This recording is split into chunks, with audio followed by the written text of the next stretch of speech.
is falling down, falling down, falling down. London Bridge is falling down, my fair lady.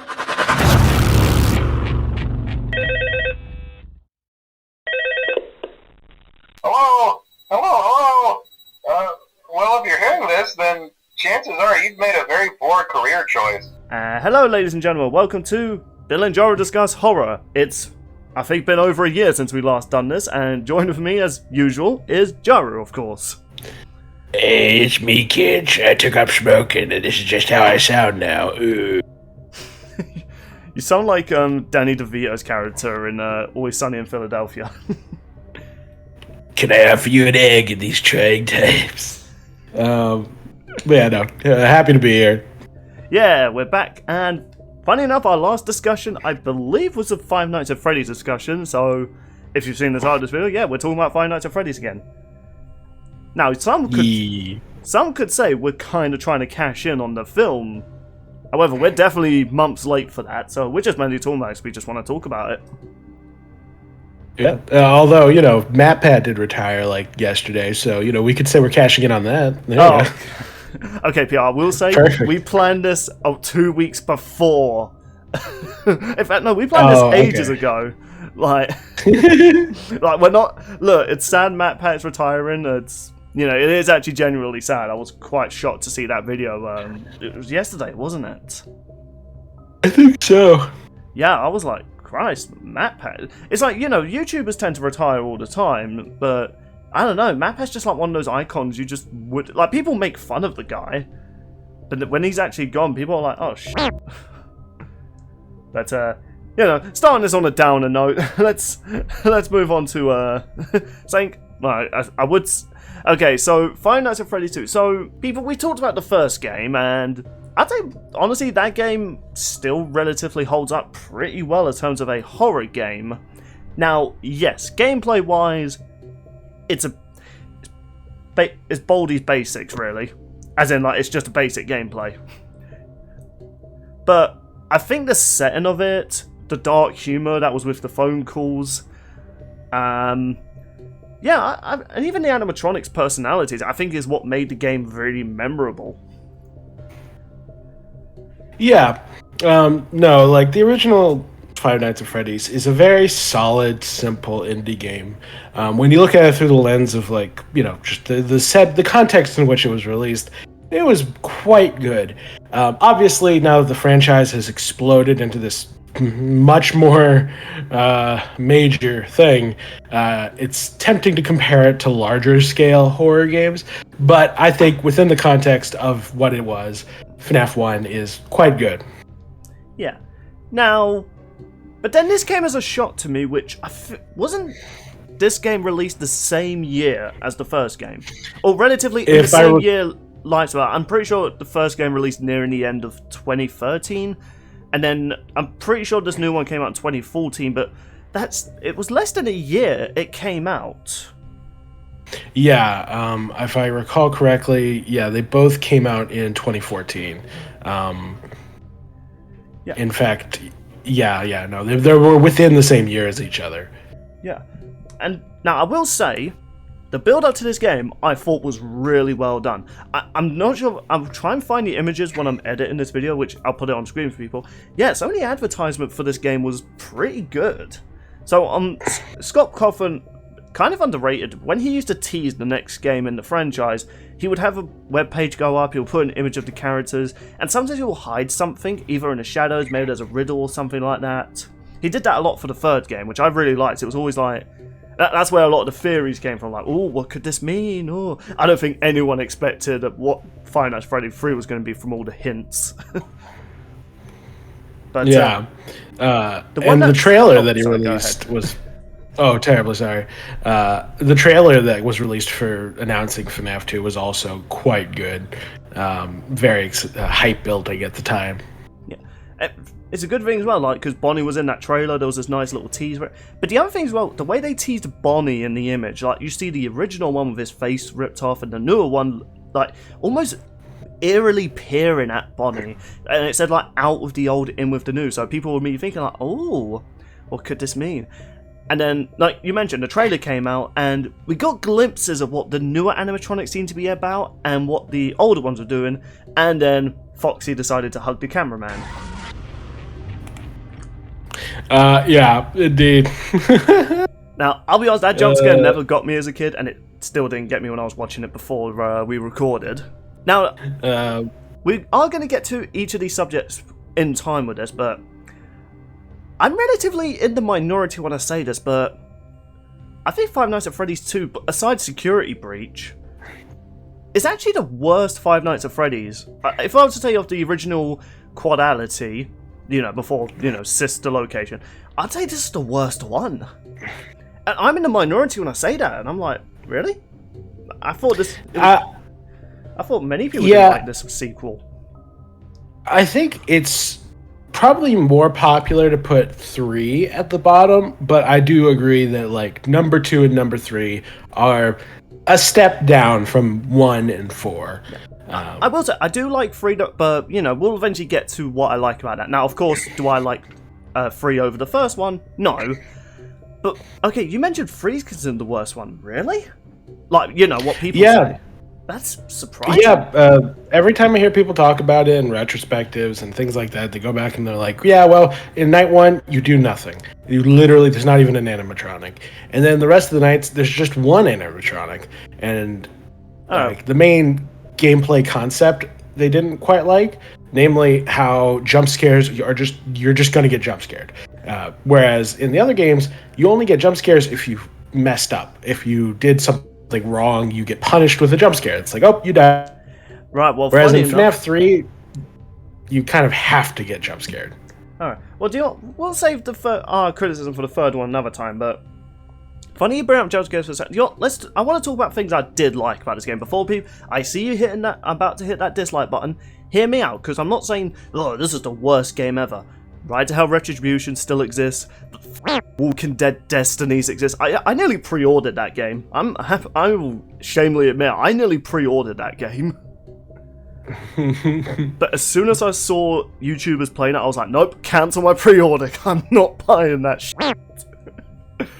Oh, Christ. Now, yeah, I don't even think this is like the top 100 worst games out there. But if I had to say, of all the games, Security Breach is bad because of, like, the glitches and stuff like that. That's inexcusable. They charge full price for that.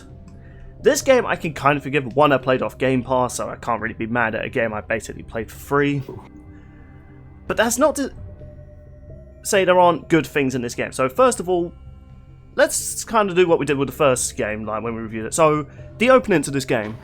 We praised the first one just being like, oh, you're just there. And we kind of said, oh, that was a brilliant way they opened the game. I think the way this game opens up is also really good. So, you look at the menu, which I'm looking at right now. I'm not playing the game myself. I got Markiplier on screen just so I can get my points across. Yeah, we don't have Matt Pat, but we still got Marky Moo. Oh, Christ. I really hope a day after this video goes up, he's not announcing retirement. Indeed. But, so the menu screen, first of all, I like this menu on the selection screen more than I like the first one. The toy animatronics looking at you eerily, but then there's like a flicker in the original ones take on their spot. That is really good. Like, that is eerie. I love it. But also when you start a new game and you hear children laughing, but it's very like echoey, creepy. And then you're just Freddy looking around and it almost sounds like he's in pain. Almost like he's trying to move, but he can't. And then the game just starts.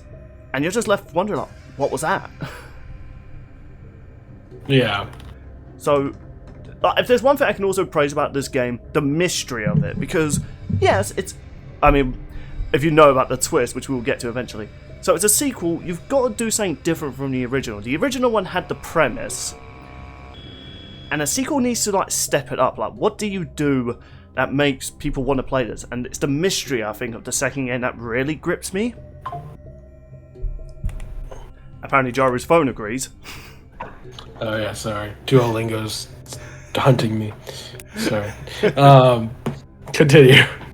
No, that was actually. I was hoping you would chime in on that as well. Like, you know, the mystery of like the opening. Like, what do you think? Oh yeah, no. Yeah, absolutely, because like it's very good. In fact, the story of FNAF 2 in general is really one of its strong points. Because FNAF 1, there's little tidbits hinting at explaining how like what the hell's happening. But as far as the sequel is concerned, like that's really where plot and lore and world building really starts to become a factor. Yeah, which is cool. Yeah, and I really like that. Even the setting of the restaurant. So, because this is a much more updated restaurant? I don't know why I said it like that. Now, because this is a more... Welcome to the restaurant. I want to look at Five Nights at Freddy's. But because this is a more updated restaurant, so it looks more professional. Now, this is a weird complaint. Like, people saying, oh, they don't like how it looks more innocent looking. But I was there thinking... I think that's kind of the point, because the phone guy mentions, which again, let me bring out. When I heard phone guy, after we never mentioned it in our previous recording, yeah, when phone guy died, and you suddenly hear him in the second game, you're just thinking, now hold the on, mate. Last time I heard, Freddy was stuffing you upside Barney's butthole. So how are you breathing? I'm not sure that's exactly how it went down, but I'm sure. Yeah, I'm sure there are 34 people that have made that have happened. I'm gonna pass on that one. Yeah, no. Freddy, that's not where you put the animatronic skeleton. Oh god.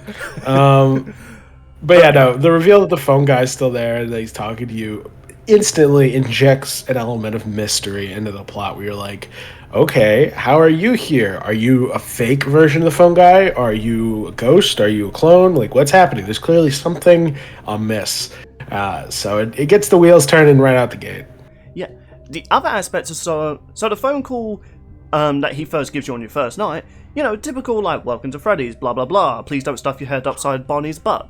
But the thing that's kind of interesting, he doesn't sound as like, oh, I need to lay this information, like, because in the first one, he was very sporadic on like, oh, welcome to Freddy Fazbear's, oh, animatronics do that, like, he's in a hurry, like, oh god, I've got to make sure they know about all this stuff. But this one, he sounds really casual, like, hey, welcome to your new job, you'll really enjoy it here. The animatronics tend to do this. And my theory for this, I don't think the animatronics work, I don't think he knows how deadly the animatronics are. He just refuses them, oh, if they're moving around, just wear your mask and they'll just bugger off. So, whereas in the first game, he knows that, oh, these animatronics are deadly, mate, you need to seal those doors. Yeah, obviously in the timeline it makes sense, but like what's funny is that the little we know about the phone guy as a person is that he's kind of a super fan of the Five Nights, or not the Five Nights, but the Freddy Fazbear Pizzeria brand. He really likes and cares about these characters, and so I think he's a bit willing to overlook small, like, oh, there's stories about bad things happening, but he's probably willing to overlook that because he loves the franchise so much. But over time, by the time we get to the events of FNAF 1, he's seen so much horrific stuff that his optimism's a little worn down. He's more disturbed. Yeah, not just in the first game though. As each phone call comes in, he starts sounding more and more worried. Even on if you choose to do the bonus night, the sixth night, he's like trying to say, you need to get out of there. Someone took the suit and the animatronics are acting really strange. And he even sounds like really panicky whenever he talks about some of the original ones. So it's like, yeah, which is really good storytelling, because I think it's like when the optimistic guy in your group starts to get more down and sadder as the story goes on. Yeah. It's good storytelling for sure. Yeah. I'm not going to act like, oh, this is Hamilton type of storytelling, Shakespearean, but if you look at it similar to the first game, when you look at small little details like that, it really makes you appreciate like the little things. Like, he could have easily just done what he done with the original one, just had the phone guy relay information like sporadically. And yeah, but the other thing I also liked was when you died, you got these mini games. Now, first off, for what? but they also leave a mystery, but they also kind of vaguely give the story. Like, the one that was personally my favourite, when the new animatronics introduced, the marionette, is putting the heads of the animatronics on top of what look like dead bodies. And when you put the last one on, you get jump scared by Golden Freddy, but if you slow down the footage, you can see a fifth kid appear. And you're like, what could that mean? And there's also relay messages. I think they spell help them or save them. Yeah. And again, it makes you wonder, like, save who? And there's another mini game where the purple guy, the infamous man, you know, the man behind the slaughter. Yeah, like, you'd see this purple guy appear. Like, at one moment, he seems to be outside of a kid. The kid goes grey, you know, hinting he's been skull emoji'd. Murdered. Indeed. Yeah. Unalived. Immortalized. Sorry, just thinking about that fan song. Wow. In fact, people loved, like, deciphering these mini games, trying to figure out what can it mean. People made so many fan songs, like, you know, the whole meme, the man behind the slaughter. Yeah, like, how many views does that fan video have? 'Cause I actually rewatched and it's a pretty banging track. No, they're very cool. Like, it's a great way to, you know, sneak in a little bit more storytelling, a bit more lore, adds again more mystery, because this is like, whoa, what's happening? Who are these characters? What does this mean? It builds the lore and is good. You know, it spices up the gameplay. The only downside is if you're dying a lot and you get into the game, but we'll get to that eventually. Yeah, but generally speaking, you know, in the regular nights, the regular gameplay, it doesn't get too frustrating, especially on your first playthrough. Yeah. So that fan song I was talking about, the Living Tombstone one, it is on 306 million views. Never actually heard it myself, so that's pretty cool for them. It's actually pretty catchy. So many people have done like fan animations for it with Source Filmmaker, Blender. Someone did, like, you know those piano covers you see on YouTube sometimes? Like, yeah, there's like one who actually like perfectly captures the beats to it. It's really good. Like, a lot of the fans are like, whenever a franchise gets big and so many people make like fan songs for them, it's really fun. Yeah, I think I send you one where it was like if Five Nights at Freddy was made by Disney. It was like Springtrap singing. Yeah, that's funny. Yeah, I'm the night, I'm the darkness. Honestly, thank goodness Disney didn't make it. Who knows what they would have done with it. Well, they probably wouldn't have made it a musical since they're so averse. Well, I guess they still do musicals, and everybody ignore me. Actually, now that Mickey Mouse is a public domain now we can finally have Five Nights at Freddy's with Mickey Mouse. As long as you use the original Steamboat Willie version. Oh my god. They say, oh, you can't call Mickey Mouse. The video says Mickey Mouse in whatever. Disney, you're very specific. I'm surprised they didn't try and, like, I don't know, go to the government like, hey, can we make public domain last for another 200 years, please? Yeah. No, they've been doing that. Public domain used to be way shorter. Like, it did. Or like, yeah, but the corporations kept, you know, lobbying to get it extended more and more and more. Yeah. Do you know what, Jaru? Batman's gonna be public domain soon. That means you and I can finally do our own Batman horror film, Batman Slaughters. Yeah. I mean, original Winnie the Pooh and original Superman are already in the public domain. Yeah, so why not? We can make. Oh, when's the next Superman horror coming out? Although, silly enough, the Superman symbol on his chest is not public domain because it's been trademarked, so you can't actually use that. Yeah. All right, we're kind of getting off topic, but yeah. So there's a lot of mystery to find out very soon. I think that's what kept me wanting to try and complete it, because I guess this is where we kind of have to get more. Well, at least me. I'm not sure if you can defend a lot of the points I'm going about. So now I praise the story and stuff like that, the little mystery bits, elements to it. Personally, I think that's all this game has. So, one of the things we kind of praised about the first game, which not many people talked about, was the animatronics themselves, their personalities. Mm-hmm. So we talked about like how each animatronic had something unique about them. Freddy was a lot more secretive. He would be hiding a lot of the time. Bonnie was more clumsily, but he was still determined to try and get you. Whereas Chica was so like sadistic, like she was trying to be like in line of sight, like to try and scare the camera, even to the point she'll hang outside by the window, like trying to get in. And Foxy would charge down the hallway because he doesn't have time to mess around. He just wants to get to the kill. Mm-hmm. Yeah, which was interesting looking into the personality of these guys. So when they tease these toy animatronics, I will say, design-wise, I love the design of the new toy characters they've introduced. They both. Oh, really? Yeah, they look much cleaner, much more friendlier looking. Now, I can imagine when they're animated for children, they look pretty fun to watch. But it's when they're still and just staring out and they never blink and stuff like that, that's when they're creepy. Upon saying that though, if you were to ask me, oh, what's their personalities like? Well, they don't have any.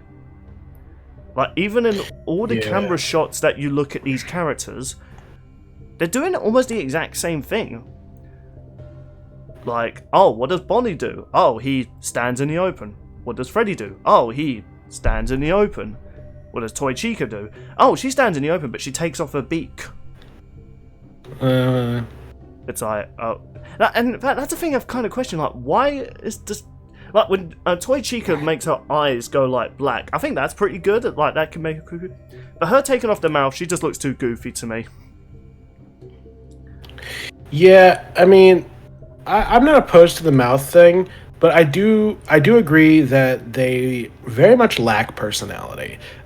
In fact, I'd go so far as to say that most of them really don't get much personality until as late as like Ultra Custom Night. Like, it takes a while for them to really feel like they have any sort of unique identity to them. Even their jump scares are kind of bland. It's like they just reach for you. Just sort of yeah, it's very basic. What? And of course, that's assuming you ever even get killed by Freddy. Like, he's so minor of a character, Toy Freddy. It's ridiculous. And while you may like the designs of the toy animatronics, I personally am not the biggest fan. They're not bad, but I just don't find them.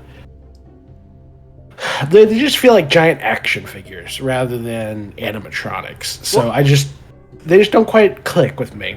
I think that's kind of the point, because the phone guy mentions in his call how, the original ones were scary, so they tried to make them look more kid-friendly, which, again, if they were animated for, like, the children, I could see children loving them more than the original one. In fact, actually, do you know what? I was just watching a clip of Markiplier. You know what we're talking about minigames? I never saw this one. The marionette leads Freddy into a room, and there's like a brief shot you can see it leads Freddy to a dead child. Damn, I've never seen that minigame, actually. This is the first time I've seen that. Yeah. That's pretty cool. No, yeah, that is cool. But I get what you're saying, like, in terms of, like, I think, like, thematic-wise for the viewers and, horror theme, they're not scary. It'd be like if they did Resident Evil 4, but the villagers don't look rotten and stuff like that. They looked more like normal villagers that you were shooting, which would make it feel more awkward to shoot them. It's like, they don't look like zombies, they look like average people.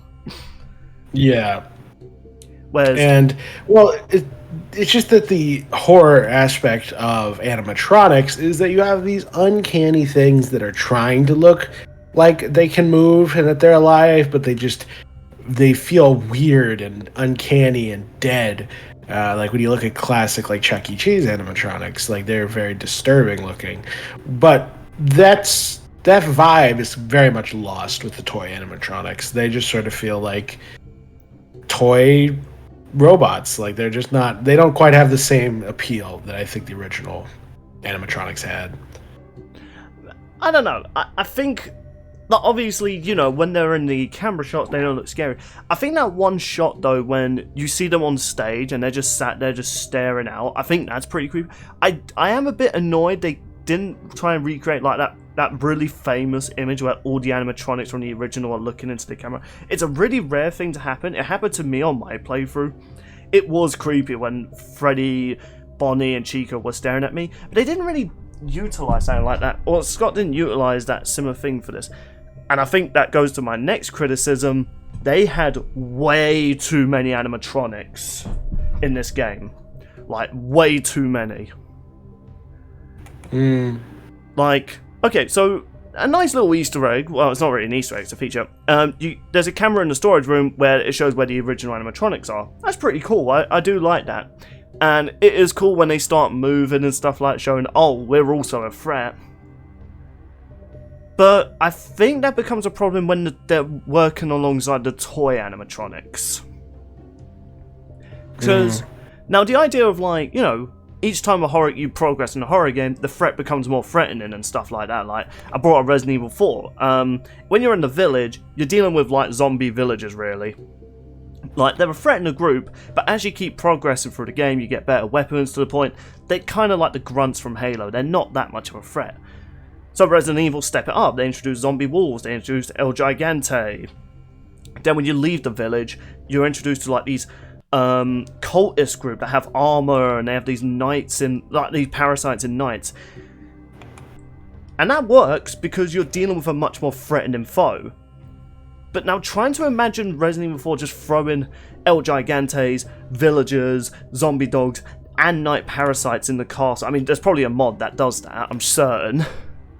But it's not real. That doesn't make it scarier. It just throws way too many enemies at you, like, especially in, like, night 4 and 5, which they were the worst nights for me, because it's like, oh, you have to deal with the toy animatronics. Oh, you have to deal with the original ones.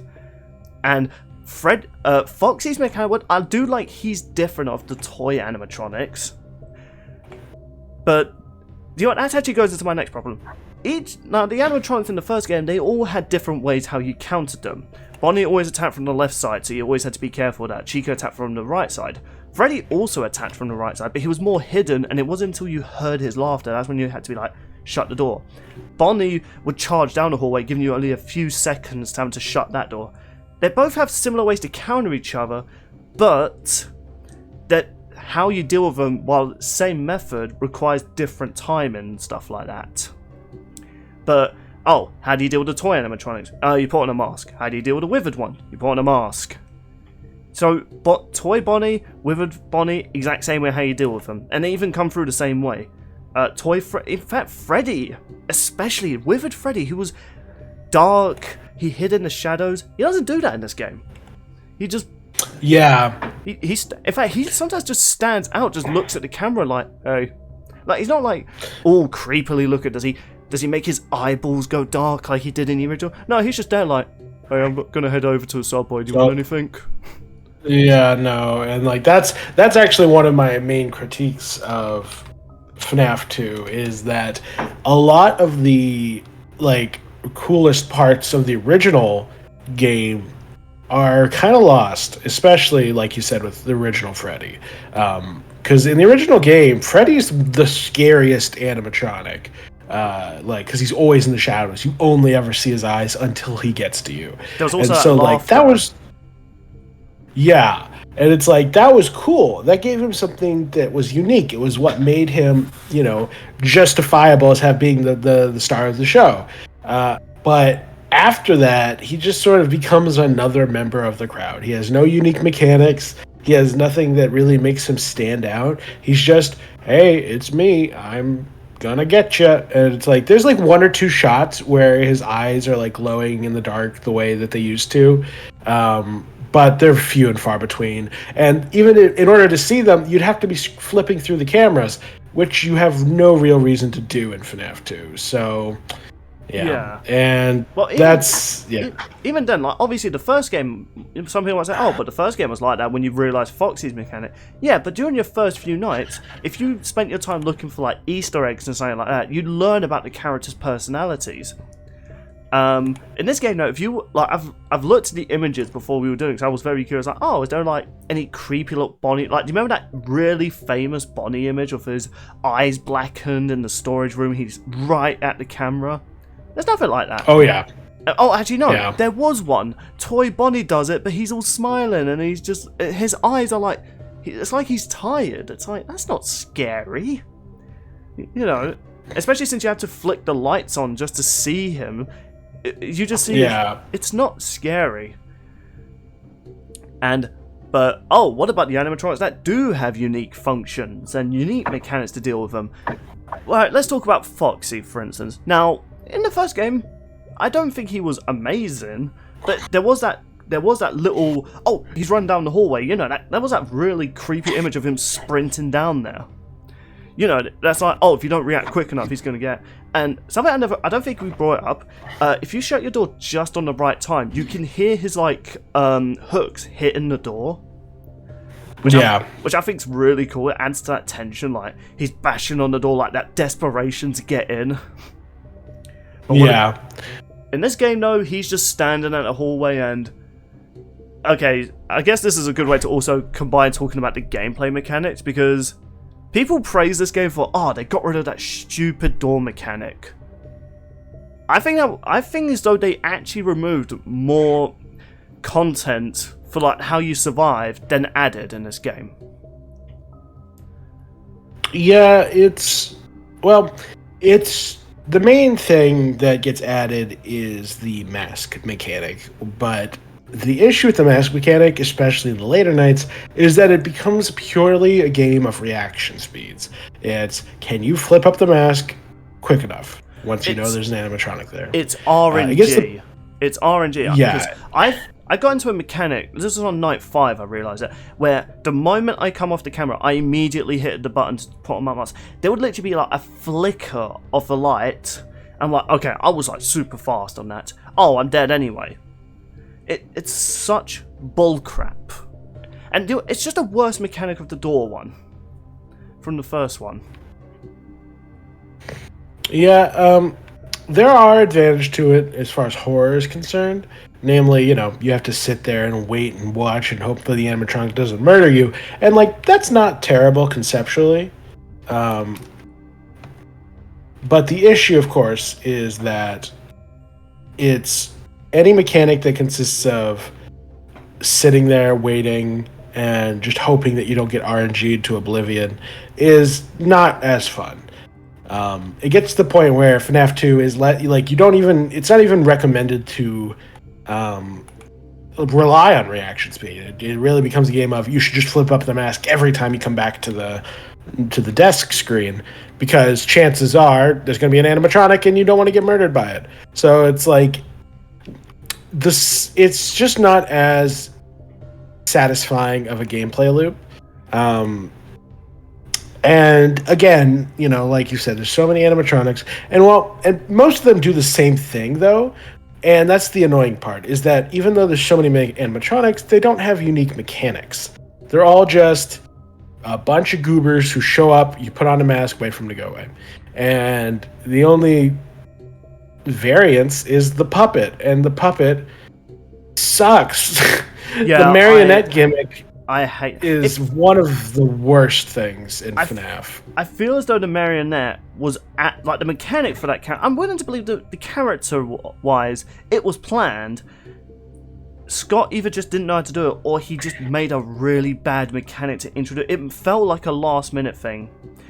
Now, I tell you what. And don't get me wrong, I love the marionette as a character and as a new animatronic is good. It's one of the best additions in FNAF 2. Actually, it might just flat out, well, yeah, it or the Mangle. Mangle and the marionette are the two highlights of FNAF 2 for me, in that I think they, if not from a gameplay perspective, from a design and concept perspective, are probably the most creative and fun elements. But there are mechanics that are attached to them, with Mangle showing up and screaming at you, and Marionette requiring you go wind his stupid music box.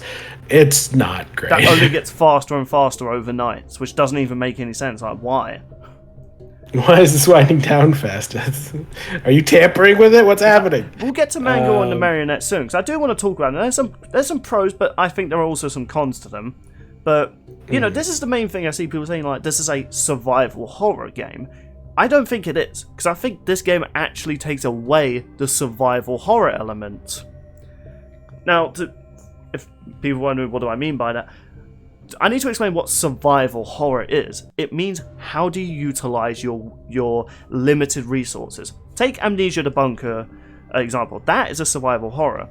You're given a bunker, you're given a safe room, you're told how to escape, but you're not given a lot of like gear. You have to go out and explore for it. There's a risk but reward system, but there's also a potential for failure. Like, for instance, you can have the generator on so that the light stays on and you're capable of moving around faster, but the risk of not knowing, should I save this fuel when I need to use it for another time? And it also has that tent element where you don't know how long you've been away from the safe room. It's like, oh crap, how much fuel do I have? Do I have enough time to get this? Do I have enough time to solve this puzzle? You know, there's that sort of element. But while you're busy trying to think what to do, you're wasting resources. The first game had that survival horror element. Your camera, your doors, your lights, that uses up power. So you need to choose, should I just quickly look down the hallway and see if Bonnie's there? But it'd probably be safer to close the door, but the door takes more power. But I don't know if I've checked on Foxy in a while. So you have to kind of make these really quick decisions that could be life and death in the game. There's none of that in this game. It's pretty much like a patient thing, like, oh, if you know, how long do you stare down the hallway for when Foxy's around? In fact, the light switch to scale of Foxy, I think, is a good mechanic, concept-wise. However, similar to the mask thing, it's RNG, because sometimes it'll be like 2 flicks, and he's gone. But not only that, there's no visual to say whether it's worked or not, because he stays there until you've put on the camera or put on the mask. Like, Foxy not being fooled by the mask, I think that's pretty good. I feel as though that should have been safe for more like Freddy, because, well, it's a Freddy mask. But I still like the fact you have to just flash his eyes and then he runs over. But because there's no visual telling you, oh, it's worked, you can go do this thing, it adds to that RNG. So if you flickered him like 10 times, I saw that in a live stream actually, where I think it was Marco, where he flashed it like 10 times. Looked at the camera, Foxy still killed him. I'm just like, that is a liberty. Like, I know I'm going to be bringing up a lot of other horror games to bring myself, but I think they prove a solid point. When you shoot a villager or even a big monster in Resident Evil 4, there's an animation to say whether that did damage or not. Whenever you shoot the chainsaw guy and he staggers back, that's showing you've hurt him, choose this opportunity to run away.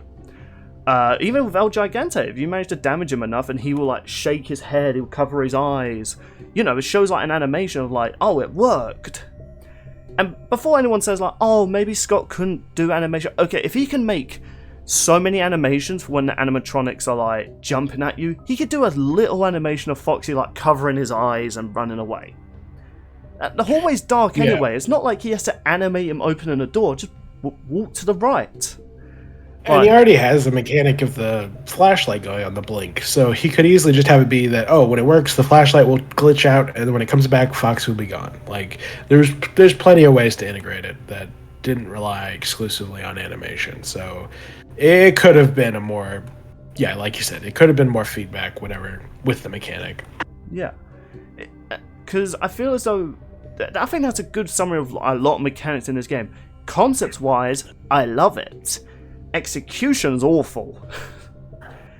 Now, since you already brought him up, let's actually talk about the marionette, which was introduced in the first night, which, I won't lie, design-wise, I love the marionette. Because, agreed. Again, it's meant to look like a puppet to entertain children, but because of the deadpan clown face, it is so creepy. In fact, I've seen so many artwork, a lot of fans of, like, the marionette. They are amazing and creepy. In fact, let me, get one up I remember seeing recently, but yeah, what's your thoughts on like the marionettes, like design wise? Oh, it's fantastic. Like the whole idea of this really like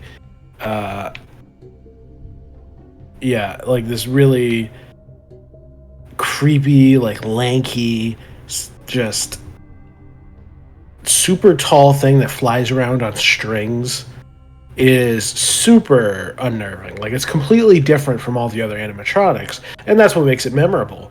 It's not this bulky metallic thing. It's this creepy Slender Man almost kind of entity, and the never moving face, the fact that unlike the other animatronics, its face just doesn't move, that makes it even spookier. And the fact that you have to lull it to sleep with the music box makes it builds, while the mechanic is dubious, the actual effect is that it hypes up the marionette. It makes it feel like it's this terrifying monster, this dragon that you have to keep asleep, because if it wakes up, it's going to kill you.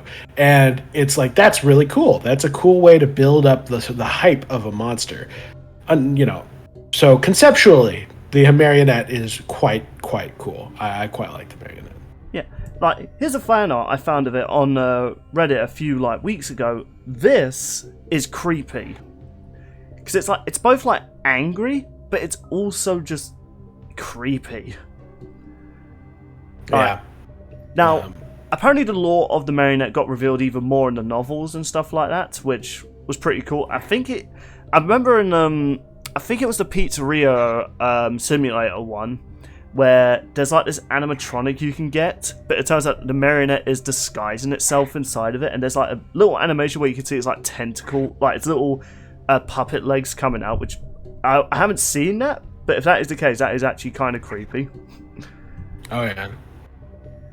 But I guess, but what's the but? The but is, it sucks in terms of execution. Now, there is a cool image where if you just turn it, like the music box, as it's just about to go off, and you turn it all the way up, the marionette's actually outside the present, and it is really off-putting when it's just, and it stays there until the music, like, almost like it's getting eagerly awaiting, like, I'm outside now, so if you don't time it this time, I'm gonna get you. And yeah, but then comes the bit, you mucked up, it got out. Okay, you just have to wait for the jump scare. There's no like Easter egg where you can see it like moving around, like with Foxy when he leaves his private car, which I thought he would have done for like the marionette, because marionette took the role of Foxy in this game, where if you didn't constantly check on him and it's gone, then you might see it moving around. The only thing that to this day I don't really get what this could be hinted towards, an endoskeleton comes out and it's pursuing you, but by the time it reaches you, puppet kills you. I don't understand that whole thing. Like, I've never seen it jump scare anyone. I don't think it even does. It just raises more questions. Not even in like the mystery, just why is there an endoskeleton and a puppet present? Even Furious are like, yeah, well, I've got no idea. Maybe it's like a concept that never got finalized, and it's kind of when, developers leave something in the game and they never expect people to find it. But yeah, like the marionette's, like, even its jump scare, while a creepy design, its jump scare is just Toy Bonnie's one, just you can see the pupils in its eyes. I do like the little, when you play more of the game, you get more of those Freddy Pov, I don't know why I said it like that. Pove. POVs. I don't know why. I'm starting to sound like the person that pronounces GIF as GIF. But yeah, like when you see from Freddy's perspective in like certain cutscenes, the marionette is there staring at you. Add into the mystery, like, was the marionette always at this place? Or what does it mean? And stuff like that. And I guess, I don't really have much else to say about the marionette. I think it's a cool concept, but its mechanic is just so annoying. And there's been so many moments where, I didn't pay attention to it, so I just accept death and I just wait. Like, I just couldn't be bothered anymore. Yeah. No, yeah, it's very much, and I feel like the story of Five Nights at Freddy's 2 is just a bunch of cool concepts executed dubiously. It's like, ooh, there's old animatronics and new animatronics. Like, that's cool. You've got no doors, and so you have to disguise yourself as an animatronic to not get murdered. It's like, that's cool. Like, there's lots of cool ideas, but the actual execution of the mechanics is where it falls short. Yeah. And, a great example of that, of course, is Mangle. The Mangle is a great concept. I love its design. Of all the toy animatronics, the Mangle's the only one that I wholeheartedly love. Like, it's quite cool. I love the idea of it. The way it has 2 heads. It's just this abomination. However, the way that it's the consequence for getting into your office is just it sits there making annoying sounds potentially for the rest of the night is really. Yeah. It's just like, just kill me, God, just kill me, please. Like, no, I think it maybe this did get used in the 3rd game. Maybe it was meant to be like, oh, it makes more noise to attract the animatronics. Similar to, like, you know how like a car in Left 4 Dead, if you hit it, it attracts like a horde towards you. Maybe it was meant. Maybe the idea was, it was meant to be like. I mean, it did get used in the 3rd game, but maybe that was the case. It was meant to bring the animatronics over. But apparently, you do need to use the flashlight on it as well, just similar to Foxy. But again, there's no animation to knowing, did I do good? Because unlike Foxy, though, it doesn't immediately leap at you. It just gets closer and closer. So you just have to hope every time you flashed it, you've scared it away. But if you check it, it's getting closer. It's like, well, I guess I didn't flash it enough. Yeah. Which no, sucks. yeah. Like, I've criticized Foxy. At least he kills you if you mess up. Whereas Mangled, it's like, oh, did it work? I don't know. Oh, what's that? It didn't work. Let me try it again. Oh, that also didn't work. You're getting closer. Yeah, and yeah, it's like. Plus the fact that the Mangle can kill you, it's like, it's introducing another element of RNG. It's like, oh, once it's in your room, there's a 1 in however many chance of it killing you every night, or every camera flip or whatever. And it's like, that's lame. It's like, RNG is not, like, to an extent, some amount of RNG is good in horror games, but there's a limit. And I feel FNAF 2 goes past that limit more than it should. Like, something I would have done for the toy animatronics. Something I think would have been kind of interesting, both story-wise and gameplay. Once one of the withered animatronics started to become more active, maybe the phone guy could announce, oh, the Bonnie toy started acting funny, so we've had to, like, just leave it on stage, and maybe it could show, like, its eyes are dilated, or, you know, like, completely blackened to show it's not active, but then suddenly, the withered one is more active, suddenly, whereas the toy one's now out of commission, implying that, oh, did the original gain its soul back? Is it in full control again? So, you no longer have to deal with the toy ones. Each night you're now having to deal with a withered one, and they have a different mechanic than what their toy version had. You know, like, maybe the withered Bonnie could... Oh, instead of going in the right vent, he could enter both the vents, and you don't know which is which. But, no, and Mangold and Foxy share a similar mechanic... I do agree with you about its design. I do like the fact that there's a bit of a dark... Again, I do think the dark humour of this game is still there. Like how Phone Guy just says to children, just for some reason, just tear it apart and put it back together. And the company's just like, you know, just let them mess around with like thousands of dollars worth of property. And, you know, make it into a toy game. You know... Well... Like, I like the fact it's still keeping its dark sense of humour, which I don't think the later games... kept on, which is a bit sad. Like, they wanted to go more deeper and, you know, oh, this is a serious story. You're a story about animatronics with children's souls trying to kill you. It's like, you know, be a little funny. Even the movie knew to be humorous at times. Hence why it beat Mario at the box office. I'm not even kidding about that, people. Look it up. That's funny. It's Freddy. Your disapproval. Yeah, I know. But, you know, like, I do think, like, the humor's still there. Like, you know, the whole Mangle concept. It's one of those expensive animatronics, but kids got their hands on. They started tearing it apart, and they turned it into a toy game. And every night you just see Mangled in the corner, just like, kill me, please, end my misery. I don't even know what accent Bill's trying to give me. But funny enough, though, similar to Foxy, though, Mangle did become a fan favorite because another added to the mystery thing. You can hear a police radio inside Mangled when he's in your office. I mean, you have to go into Audacity and really like clear out the annoying noises to get it. But again, that does add to the mystery. Like, were these animatronics built from like police equipment? Is there something more to him? As like, was Mangle used as like a spy cam? Like, is there something mysterious going on with this organization? So, just like what we've kind of been saying, concept interesting, execution not great. Yeah, and it was an exciting time at the time, because FNAF was such an explosive thing that even when FNAF 2 came out, it's like, yeah, it had its flaws, but people were just excited to see these characters again.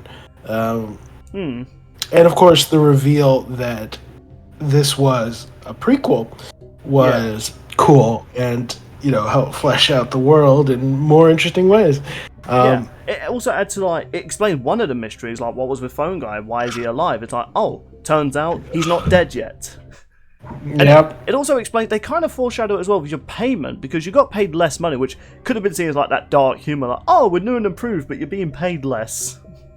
Yeah. And I still like as well, if you choose to 100% complete it, you still get fired for negligence and for bad odor again. Again, it got revealed in later games, I think kind of ruined the whole joke, like, you're fired. Why? Because your feet smell. You don't even smell my feet. Well, shut up. How about that? You said Star Wars sucked. Yep, it does. Yep. I tell you, that doesn't really make sense. That doesn't actually make sense, given the fact we didn't record our discussion about the Star Wars thing beforehand. But no, I guess the joke is... But I mean, you get the joke first, and you get the explanation later, so I think it's fine. Yeah, I mean, I do like the kind of twist, how you've been playing as the same guy through the majority of the game. It's just that the smell is because you're getting more and more decayed. Seriously, FNAF lore is weird. Like, it is so weird. It doesn't help that it gets retconned every 3 games. Yeah, I have heard a lot of things from the first game kind of got retconned. Like, apparently Golden Freddy never existed in the first game, so it's just like, then what was the whole point of him then? That doesn't even make any sense. I won't pretend to know the intricacies of the thrice rebooted FNAF lore, so I'm not going to worry about it. The lore! Sorry, I'm just thinking about when Mark played when he goes, the lore! but we kind of glossed over Balloon Boy, but let's be real here, who gives a crap? Balloon Boy is one of those characters who gets added, and you're like, huh, so what's your mechanic? Oh, you turn off my flashlight. Oh, do you know what? Actually, yeah, that isn't... Now, this never happened to me on my playthrough. However, I could see the frustration on people's faces, because all Balloon Boy does is he deactivates one of your ways of defending yourself. Again, good concept, but annoying, because it's random, just similar to the whole Mars thing, because one moment you could be doing really good, like, man, no animatronic's got me with my hat thing yet, I am 10 seconds away from... surviving. I just gotta make sure Foxy doesn't, and my flashlight's no longer working, and Balloon Boy's just there. It doesn't even make sense. Why does he deactivate your flashlight? Does he take the batteries or something? Does he just tiptoe over? I guess that's the implication. Does he tiptoe over and just? He doesn't even have thumbs. How does he deactivate it? Yeah. And I mean, there are ways to deal with all of the animatronics. Like, it's not pure, like, they just show up and kill you, there's nothing you can do RNG. But it is... The issue with the RNG later on is more so to do with the fact that you can get a sequence of animatronic attacks in a row that can guarantee your death. And that's the main issue. It's like, you can stop Balloon Boy getting your car keys or whatever the fuck he's stealing. It's like... You can't even leave work. Like, I survived. You go to get in your car, and Blue Boy's just by the window. I stole your credit card. I bought all of Game of Thrones. You animal. Not only that, I invested into NFTs. You monster. And Balloon Boy is just... Oh, and the other thing, though, with Balloon Boy is that, again... nuisance rather than a threat is the fact that once he gets in, he just sits there going and it's super annoying. Oh, especially if God forbid you get him and Mangle. Yeah, I was about to say, like, can you imagine? At that point, you just pray for death. Yeah, I'm just thinking of that ASDF clip. You know those two guys like, "Hey, look at my dog. There's no dog there." That's what I'm getting the image of. Like that's what Mangle and the Balloon Boy are doing. That's funny. But yeah, no. It's another case though. It's like there's no mechanics in FNAF 1 where it's like, what's the consequence? Well, it's annoying. It's like, really? Like now, FNAF 2. I will give this. Now, of course, I already knew Balloon Boy was a threat because obviously I used to watch YouTubers play the second game because I never had a good PC to play these games on. It did eventually come to mobile, but I never had an iPhone as a kid. RIP. Now, I can imagine first time playing, he never advertised Balloon Boy. So to suddenly see this, what looks like just a balloon, like just a little novelty thing, suddenly moving, like, oh, wait, that balloon thing's not there anymore, what's going on? Suddenly you see in one camera he's in the vent. I think that could surprise you on your first time. But then once the mechanic starts to get more redundant, it's like, oh, please. Yeah.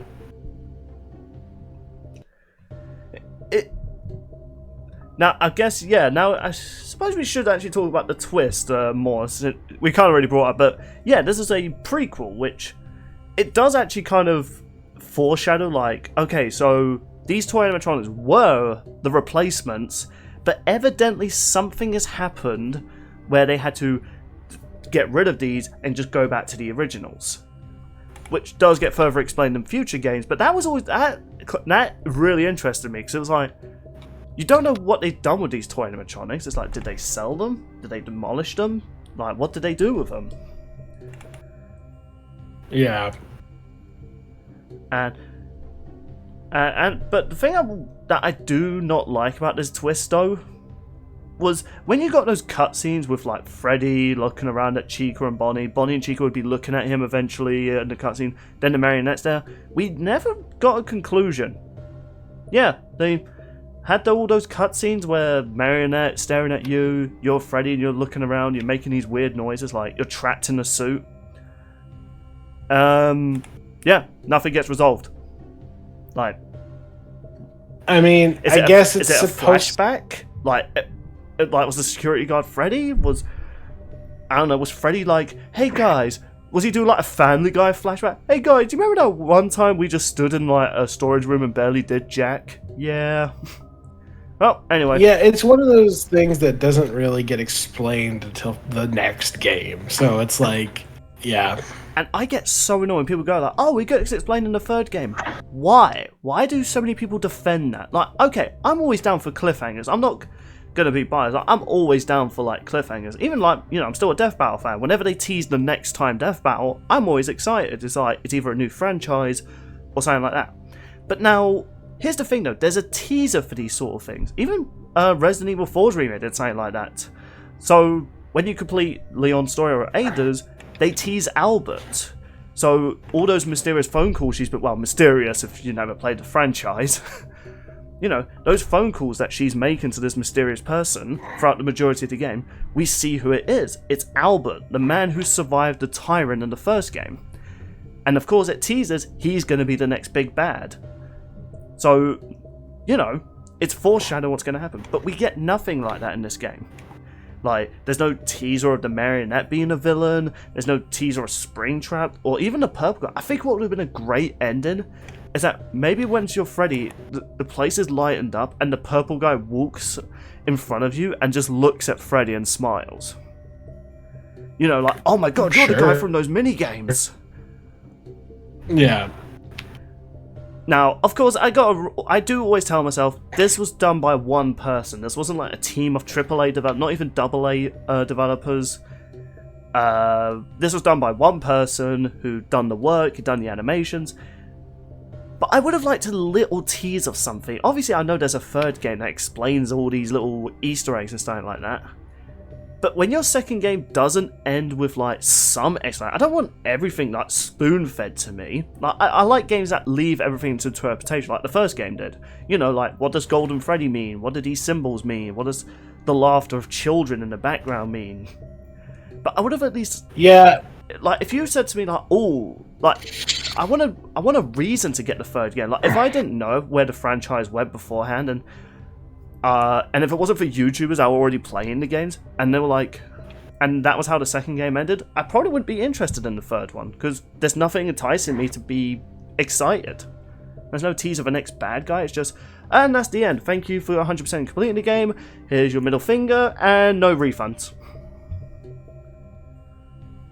Yeah, one of the things that I've began to notice in later years that is kind of a problem is that, like, you know, don't get me wrong, it's fun to have theory crafting channels, you know, like I run a theory crafting channel, but your story shouldn't be so ambiguous that you have to go to a theory channel to explain what the hell's happening. And it's like, you should have a compelling story without that. And FNAF, starting with FNAF 2, moving onwards, is very much a game where it's so ambiguous and so hard to interpret that you have to go look up explanation videos. And that means that the actual experience of completing the game is less fun and less compelling. Because it's like, well, I did it. What did I accomplish? Nothing, really. I just survived. And so, yeah, that's another one of the flaws. And that's not unique to FNAF 2, but it does start with FNAF 2. Yeah. Now, you know, and people want to say, like, oh, well, it's an indie game. You can't expect too much. Yeah, let me tell you about another game that came around the same time as this one. Undertale. Or I think this came out before it. This is a game by one person. Now, I've played through the game. I've even recently replayed it because it's a great game. I love Undertale. I'm preparing myself for Deltarune. Yes, Jaru, I am eventually going to be playing it this year. And you can watch my bloody videos. I'm sorry, it's like 20 hours of content I've got to watch from you now. But yeah, but Undertale, you could complete the game, but there are some mysteries you might have missed out on. Who's Sans? Why is he so interested in watching you? What's the story of the lore of the Deltarune and stuff like that? You know, a lot of things that are left, you know, you theorizing, but it gives you enough information where even if you can't solve the mystery, you can be satisfied with the conclusion you're given. You know, like, one of the things that I remember watching was, like, you know those flowers that, like, what was the last thing they heard, you know, it's repeated to you. Mm-hmm. You know, it's always fun to, like, when you learn about the characters' personalities, you wonder, I wonder who spoke to this flower and stuff like that. You know, I mean, aside the one that was obviously Undyne, who set up that really amazing ambush. Still one of my favourite moments from the Undyne section of that game. But, you know, there's a lot of mysteries in Undertale. Again, a game made by one person, and it still amazes me that was made by one person. And yeah, there's a lot of mystery to it, but you can figure it out yourself if you're willing to explore it, but you don't get punished, or you're not left on, like, a lame cliffhanger, where it's like, oh, well, you're going to find out in the next game. It's like, no, it gives you an ending at least. Yeah, it gives you a full and complete story. You don't have to go delving into the fringe secrets and lore in order to appreciate the core narrative. It's just bonus lore if you want it. Whereas with FNAF, it's just sort of only fringe lore. It's like the main plot is you got a shitty job. Try not to die. Like, that's the plot. And so that's just not good enough to really be, you know, good. It's too basic. I think that was accepted in the first game because it was just that. I don't think Five Nights at Freddy was ever planned to have a sequel. Scott just wanted to do this one game. It got popular enough, and he thought, I can get money off this, and that's not a bad thing. You know, if people get mad when a developer or anyone is like, I want to do more of this because it earned me money, why are you gonna get mad at that? Like, I'm pretty sure if anyone struck gold, they're gonna keep digging for gold.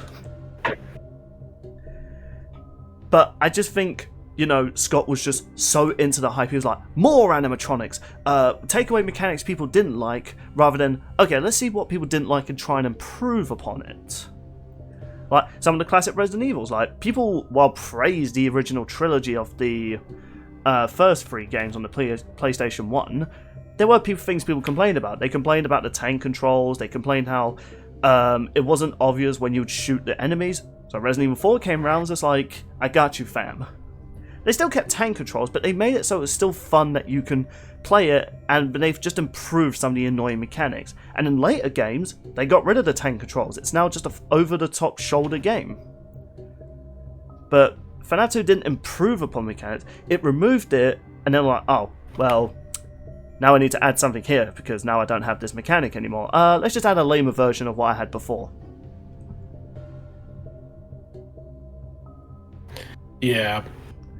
So, okay, so we've been talking about this for an hour. So what our final thoughts, and let's to this question: is Five Nights at Freddy's 2 a bad game? No. I don't think so. No. Like, if I had to choose between a Golem, Ride to Hell Retribution, Sub-Zero Okay. Mythology, or Five Nights at Freddy's 2. Okay. You can't go picking the 0% on Rotten Tomatoes worst games ever made. Well, that goes to my point, though. Like, people that's like being like, is it as bad as Hitler? It's like, well, no, obviously it isn't. Like, but that's my point, because, people say, like, the sequels weren't as good. There are so many pros to this game, though. I just think the cons really stick out. Especially, it's the gameplay that I think ruins it for me. I think the story-wise, it's fun, and it's really great that this game got people talking about it, making all these fanfics. Maybe not fanfics. I've heard stories of some of them. They're not grand. That I heard from a friend. Shifty eyes. uh-huh. But it's great that the game's gotten people talking about it. Yeah. But I do think, though, at the end of the day, I wanted to play a fun game. Was I interested? I never 100% completed it. I just watched Markiplier play it, see what the ending was. I was disappointed with its ending. But I can't say I hate the game. Like, hating a game is where it's frustrating to play from beginning to end.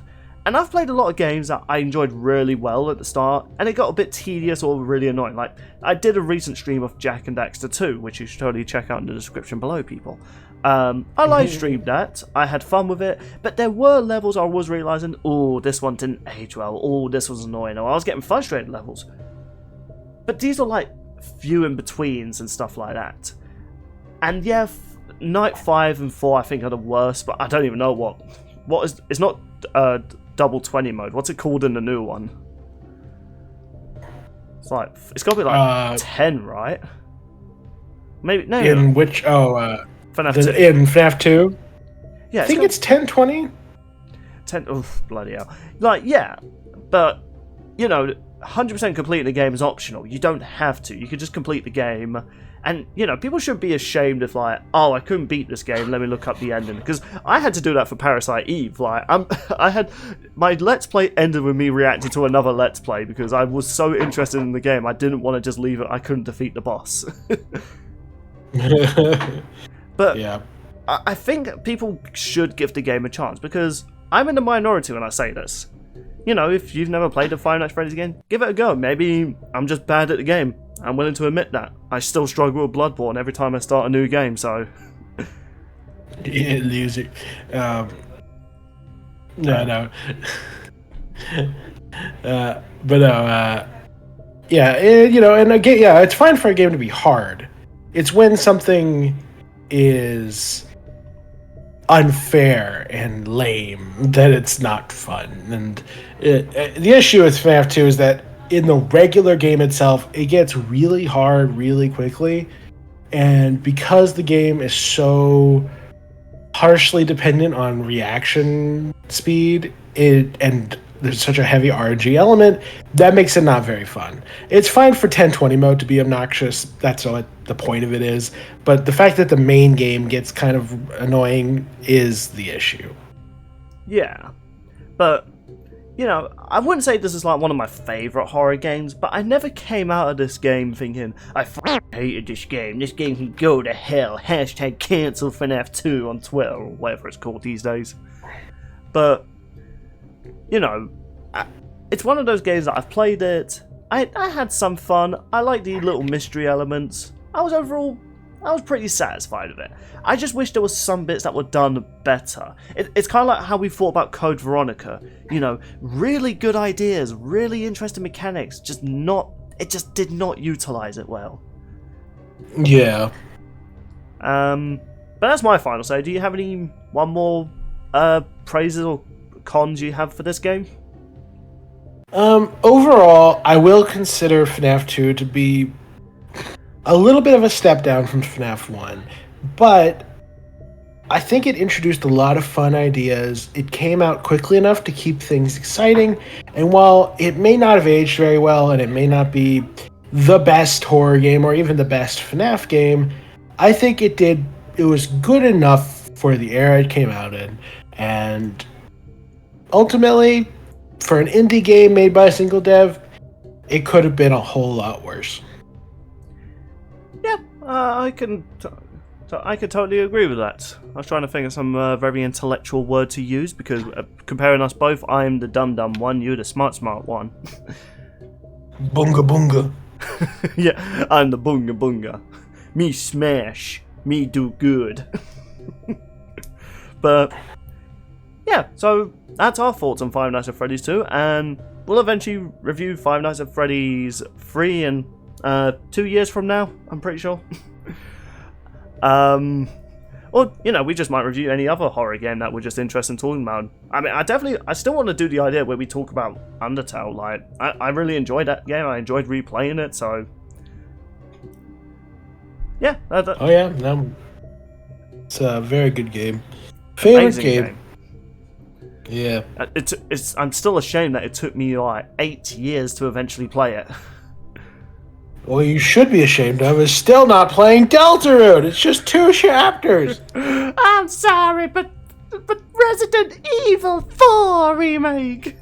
Oh, I gotta go play the remake of the thing of the Mega Corporation. God forbid we play an indie game for once. Hey, I've played some indie games like... Time to go play Aoni Chapter 2 of Electric Boogaloo. Hey, yeah, I played Aoni. Yeah, check out Let's Play in the description below. So yeah, see, I support my indie developers, even though I'm pretty sure this indie developer's long moved on, probably making another Aoni movie. Again, another thing You'll get around to Deltarune in 10 years then. It sounds good. 10 more years, Deltarune, Jaru. You and me, Billy, Jaru forever, 100 years, Deltarune. Oh, shut up. Funny enough, it'll probably take 10 years. That was like a genuine, shut up. That wasn't you doing like your, funny YouTuber. That was like a shut real... up or I'll kill you. That was like a real They'll never find the body. That was like a real shut up, Bill. No, it wasn't. No, just teasing. But yeah, so what do you all think of this game? Do you think we were too harsh on it? Do you think it's still good? Are you nostalgic to it and you think, you know what, it's actually a good game? And look, we've been very negative with this game though, but don't let our negativity affect what you like. Like, hey, to cheer you all people up, I like Starfield, even though it has mostly negative on Steam. So,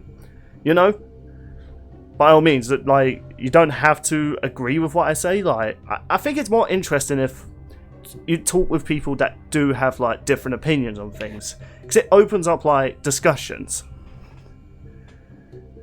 But if you love this game, if you think it's game of the generation, game of the year, hey, more power to you. You enjoyed the game that we thought was a bit flawed. I'm pretty sure we can wholeheartedly agree, though, that it's definitely a lot better than Security Breach.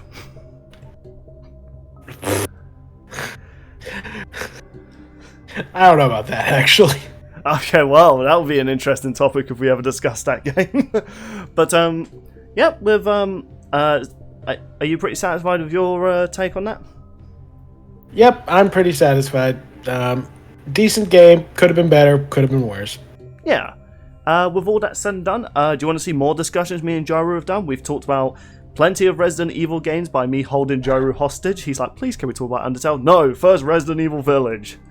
Let's talk about Resident Evil Veronica and why it's totally good and not trash. Let's go. Resident Evil 3 Remake is the best Resident Evil. Wrong. Bam. I still love that edit. But yeah, if you want to see more of our discussions, you know what, Jaru? Next video, you get to decide what we talk about. You know what? You say the game or movie you want to talk about, and I will be there for you. All right, I'll have to think about it. Great, this is recorded now, so it's like, oh, this is recorded now, Bill. We'll talk about Star Trek 3, The Search for Spock. Let's go. Shit. Shot myself in the foot with that one. No. I joke about it, but you know what? Message me up when you want to talk about that. Nope, never, nope. But if you want to see, if you want to see some of Jaru's videos, link to his channel in the description. If you want to see videos I've done with the lads, link in the description down below. And stick around; we'll have more content like this in the future. Farewell, everybody. Also, Resident Evil 3's remake is a good game, you bloody bastard. It's trash. F you.